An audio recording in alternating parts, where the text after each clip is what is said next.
Sono state depositate oggi, nell'anniversario della data leggendaria della fondazione di Venezia, 25 marzo 421, le 9.000 firme per indire un nuovo referendum sulla separazione di Venezia da Mestre. A presentarsi nella sede del Consiglio regionale a Palazzo Ferrofini per la prima volta c'erano veneziani e mestrini assieme. Sono sorti infatti due comitati per il quinto referendum per l'indipendenza delle due città.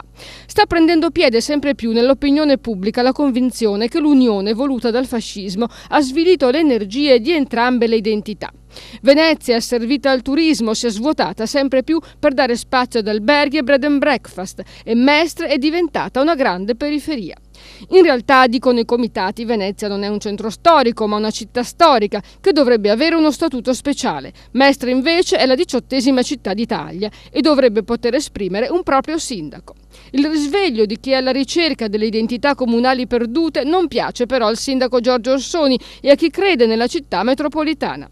Una soluzione quest'ultima che risponderebbe anche a Zelarino, Carpenedo, Chirignago, altri territori che un tempo avevano l'autonomia, ossia un municipio e un sindaco, e che potrebbero non desiderare di dipendere da Mestre. E secondo il primo cittadino di Venezia, inoltre, il referendum non si potrà fare nel febbraio 2015 come richiesto dai firmatari, perché la procedura è illegittima e lascia intendere che qualcuno la impugnerà.